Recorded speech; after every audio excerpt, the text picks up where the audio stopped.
Welcome to today's lesson where we will explore what is neuroplasticity, how it works, and the factors that affect it.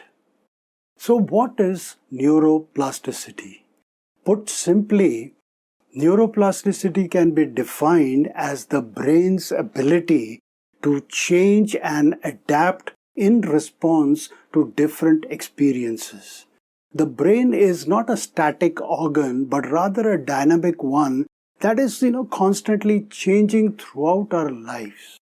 There are three types of neuroplasticity: structural, functional, and neurochemical. Structural plasticity refers to the changes in the physical structure of the brain, such as the growth of new neurons and the formation of new connections between neurons. Functional plasticity refers to the change in the way that the brain functions, such as the changes in the way that neurons, communicate with each other. Finally, neurochemical plasticity refers to the changes in the chemical signals that are used by neurons to communicate with each other. So, how does neuroplasticity work? Well, it works through two processes: synaptic pruning and synaptic strengthening. Synaptic pruning is the process by which unused connections between neurons are eliminated, while synaptic strengthening is the process by which connections that are frequently used become stronger. For example, imagine a garden with many plants and flowers. Some of these plants are overgrown and take up too much space, while others are smaller and struggling to grow. So, in order to maintain a healthy, beautiful garden, it is important to, prune back the overgrown plants to make room for new growth and to provide extra care and attention to the smaller plants to help them thrive.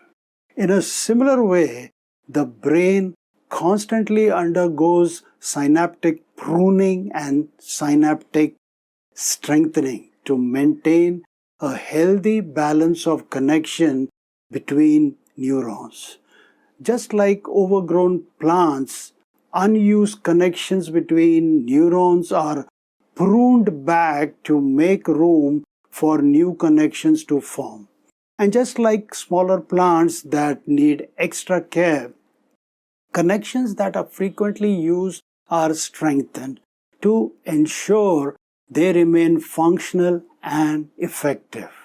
Through this process of synaptic pruning and synaptic strengthening, the brain is able to adapt and change in response to different experiences, allowing us to learn, grow, and adapt throughout our lives.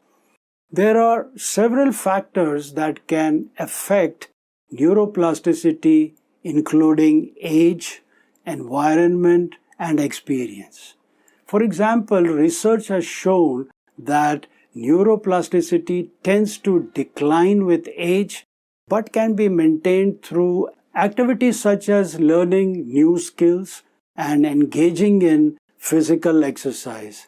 Similarly, environmental factors such as stress, exposure to toxins can also affect neuroplasticity, while positive experiences such as social interaction and learning can enhance it. The benefits of neuroplasticity are many. For example, neuroplasticity is what allows us to learn new skills and adapt to new situations. It also plays a crucial role in recovery from brain injury, as the brain is able to reorganize itself in response to the damage. Finally, neuroplasticity is what allows us to adapt to changing environments and circumstances throughout our life. However, there are also limitations to neuroplasticity. For example, loss of function can occur if the brain is unable to adapt to certain types of damage or diseases. Additionally, maladaptive changes can occur if the brain adapts to negative experiences or environments such as chronic stress. Finally, there are also constraints on neuroplasticity, as certain parts of the brain may be more or less able to change depending on their function. So, in conclusion, neuroplasticity is a fascinating and complex topic that has implication for many aspects of our life. Whether we are learning new skills, recovering from an injury, or adapting to changing circumstances, neuroplasticity is what allows us to do so.